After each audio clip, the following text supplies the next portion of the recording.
This is Comic Picks by the Glick. Hey, I'm your host, Jason Glick. Hey, Jason. And hey, What's up? yeah. Hey, I'm back. And as I said last time, it's like I was going to talk about a much better series of graphic novels that are being adapted into a movie, and that would be The Losers. So, hey, short version of this podcast, great series. Go out and buy it now. Regardless of whether the movie turns out to be good or not, the graphic novels are great. And you can also get the first 2 volumes in one collection for $20. And I recommend you going by that right now. There you go. Those of you who need convincing, feel free to go ahead and keep listening. Okay, now The Losers is a story of a CIA Black Ops team, manned by a couple guys who essentially died in the wilds of Afghanistan a while back. They suddenly reemerge back on the grid, and in order to steal a helicopter from the U.S. military in order to steal a bunch of drugs from an armed truck. Now, this drug deal is basically part of a CIA operation in order to fund their military operations. So it's basically they're out to take out the conspiracy that basically killed them in the first place. Now, this conspiracy is masterminded by a shadowy operative named Max. Max is apparently a guy, is ostensibly a CIA boogeyman who is created as part of in the early stages of the program for top secret operations.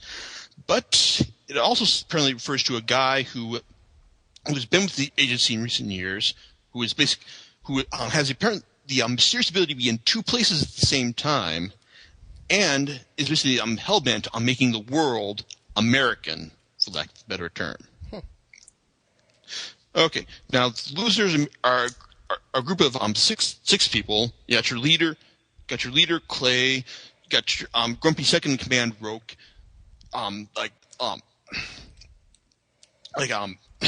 Mechanical and vehicle operator, Pooch. Quiet and silent sniper, Cougar, and wise ass tech guy, Jensen, and Aisha. Not essentially a member of the team as they were before they died, but she's an Arabian girl who has lots of combat expertise and she's just a really scary person who once made a necklace of ears as she was hunting people in the Afghan wilds. So basically, these people team up in order to try and take down Max and expose his dirty secrets to the world. This all goes to hell in the first volume. Ante-up, just collected in the twofer volume, which basically you get the first 12 issues of the series. And they're betrayed. They find out they're betrayed. They have to blow up. Lots of stuff gets blown up in the process, and it's done all really well because the series is done not to be like a really deep meditation on what it's like on the responsibility of our government to its people, but just like it's kind of like a more modern version of the A-Team, for lack of a better word. Basically, you got these guys. They're going out to prove their innocence and expose the wrongdoings of the government as known to them at the time.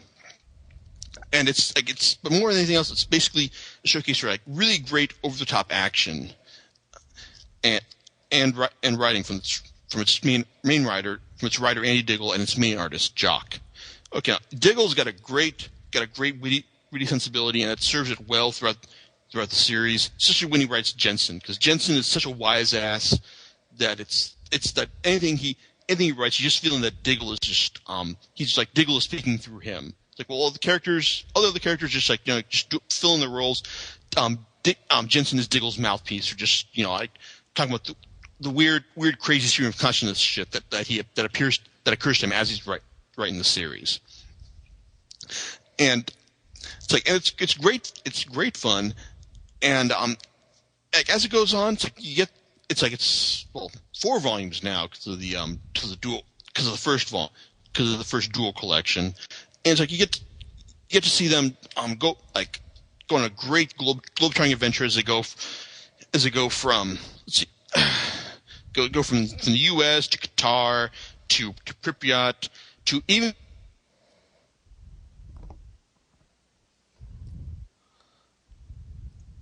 It's a lot of fun, and it's like, yes, a certain amount of suspension of disbelief is required before going into this series, like the aforementioned heist of an armored truck, as well as like a great action chase scene as they go and try and take out as they go and try to escape from an exploding volcano as they're being attacked by another CIA Black Ops squad. See, it's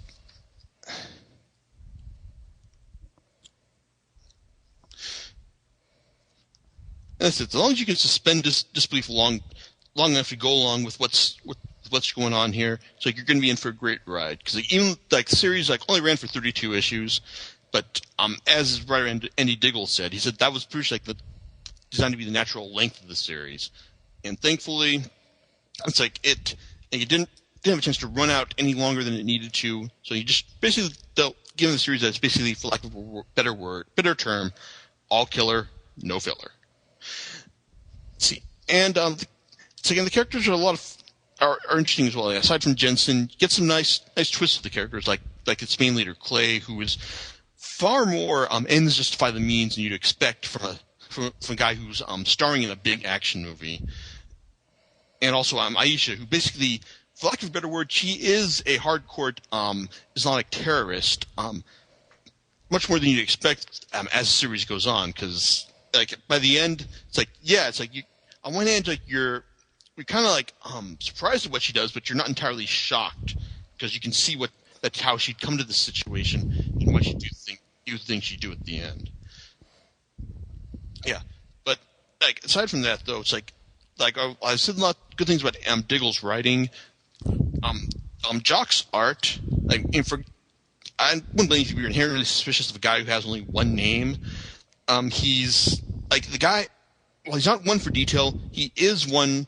His strength lies in cinematic storytelling, and his panels just his style is just built.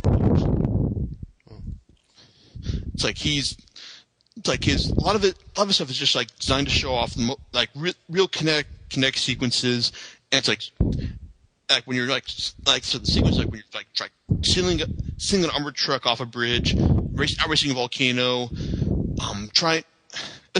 fighting a bunch of terrorists in the Afghan wilds, or fighting just a bunch of bad guys. Period. His style is just gives you great inherent cinematic thrill.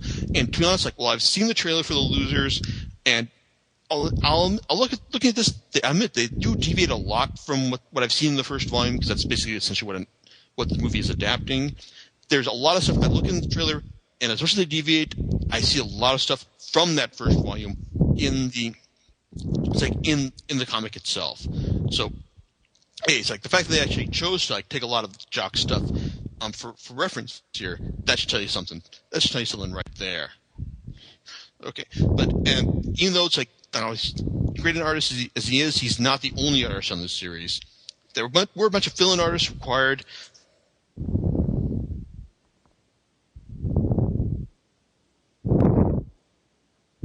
For consistency with Jock style, and are both really really cool to see. The other artists, Nick Dragotta and Ali Garza, they're okay. And as for and Colin Wilson, I think is completely fucking awesome for his work on both Point Blank and this right here, as well as the Star Wars stuff. So, okay, even though he's not really consistent with Jock style, I have no complaints, because he just nails his 3-issue arc where the losers go to Pripyat in order to track down the guy who betrayed them and steal a bunch of nuclear weapons in the process. So, long story. Yeah, it's not the greatest series you'll ever read, but it's basically like a good action series. Just told in comic book form, and finally, given the movie adaptation that I think would be like a no-brainer for how the story is done beforehand. So, hopefully, the movie will live up to that promise. And if nothing else, I can at least say it's smart of the distributors to get it out before the A-Team movie comes out in June, because I say it probably will it suffer in comparison, or will it be good enough to overcome those kind of things? Well, that kind of comparison. Well, we'll see. I'm hoping that'll be good enough that they'll get a sequel and we'll get the entire series on screen. But hey, I'll just settle for a good enough movie as it is. So John, any thoughts on this? I'm looking forward to seeing the movie because I like the trailer. Okay. Well. Okay. But I do have an interest in actually reading the graphic novel after you talked about it. Okay. Yeah. Well, one of my things is, you kind of got me started on this. Is I like to read the graphic novel before a movie comes out. That way, I have a better context for it because there's nothing better than the original most of the time. Right. Yeah, because so that always helps. I can really probably count on one hand adaptations that are comic book adaptations that are better than the original versions on one hand. Mm-hmm. But yeah, it's like, hey, I'll probably see if I can toss this to you after we're done here. Okay. But well, like I said, hopefully it'll if nothing else, the movie will at least do the comic book justice. And other than that, well, hey, it's like at least even if it sucks, we still got the comic at least. Right. Right. Okay. And on that note, calling it a night. And hey, if you can't, you can probably guess by now, but we're back in 2 weeks to talk about what else? Iron Man. I am Iron Man. Exactly. They really tend to use that Black Sabbath song. Anyway. Well, why wouldn't they? Everyone knows it seems like. Okay. Exactly. Okay. We'll go ahead and catch you all later. All right. See ya. Bye.